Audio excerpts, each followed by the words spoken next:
महिलाओं के जीवन में शिक्षा का क्या महत्व है? साक्षी की शादी को अभी कुछ दिन हुए थे। सारे मेहमान धीरे-धीरे चले गए। जब तक मेहमान थे, तब तक तो सब ठीक-ठाक चलता रहा। पर जब सारे मेहमान चले गए, तब एक दिन साक्षी अपने पति के साथ छत पर बैठी थी और तभी उसकी सास आ गई और कहने लगी, "बहू, यह तुम्हारा ससुराल है। यहाँ पति के साथ सबके सामने हमारे यहाँ कोई नहीं बैठती।" साक्षी को थोड़ा अजीब लगा कि अपने पति के साथ ही तो बैठी है। उसे लगा उसने कोई जुर्म कर दिया। अब तो रोज सास का टोकना शुरू हो गया। अपनी तरफ से साक्षी कोई शिकायत का मौका नहीं देती थी। फिर भी उसकी सास कभी साक्षी को पल्ला ठीक करने के लिए कहती, कभी चार औरतों के बीच में आके बैठ जाती तो उसकी सास उसे घूरने लगती और तब तक घूरती जब तक कि साक्षी वहां से उठ के किचन में ना चली जाती। साक्षी का कोई भी काम उसकी सास को पसंद नहीं आता। साक्षी कितना भी अच्छा कर ले, लेकिन सास कोई ना कोई कमी निकाल ही लेती। हद तो तब हो गई जब साक्षी के आने जाने पे भी टोकने लगी।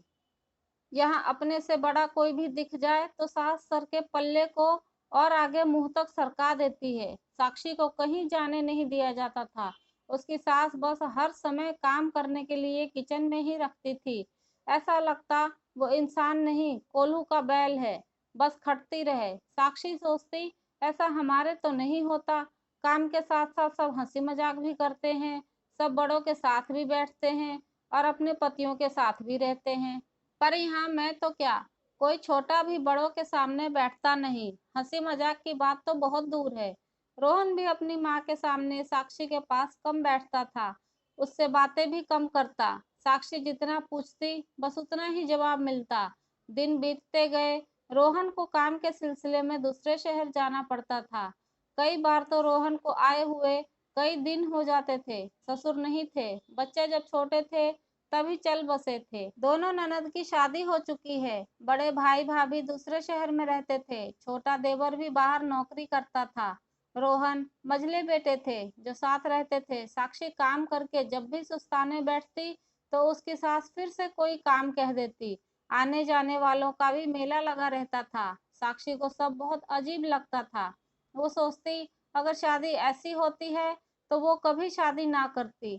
इस बार रोहन को शहर गए तो कई महीने हो गए और फोन करने पर फोन भी नहीं उठाते थे। घर वालों ने पता किया तो पता चला रोहन ने पहले ही शादी कर रखी थी और एक बच्चा भी है, पर समाज के डर से कुछ नहीं बोला।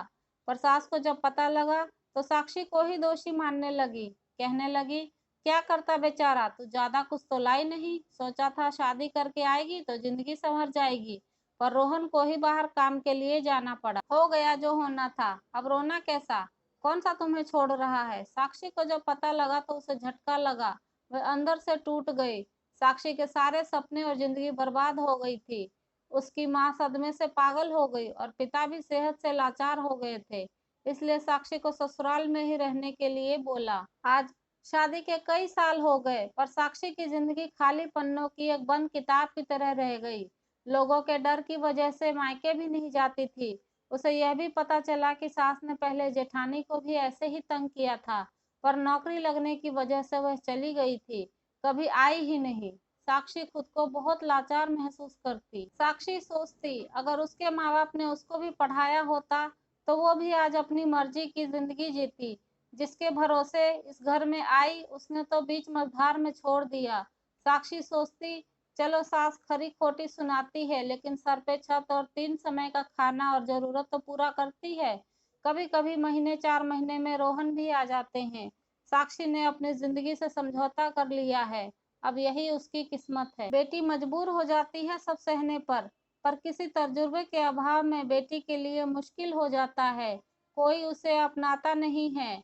इसीलिए साक्षरता का भी तभी महत्व है जब बेटियों को पढ़ाई लिखाई के साथ उनके खुद के पैरों पे खड़ा होना भी सिखाएं और ऐसे वक्त में अपनी बेटी बहन का साथ दें, उनको अकेला ना छोड़ा जाए। शिक्षित होने के साथ साथ काम का तजुर्बा भी हासिल करें। तो कैसी लगी ये कहानी कमेंट करके ज़रूर बताएं। मेरी वीडियो पसंद आई हो तो लाइक और शेयर ज़रूर करें। चैनल पर नए हैं तो सब्सक्राइब कर लें। धन्यवाद।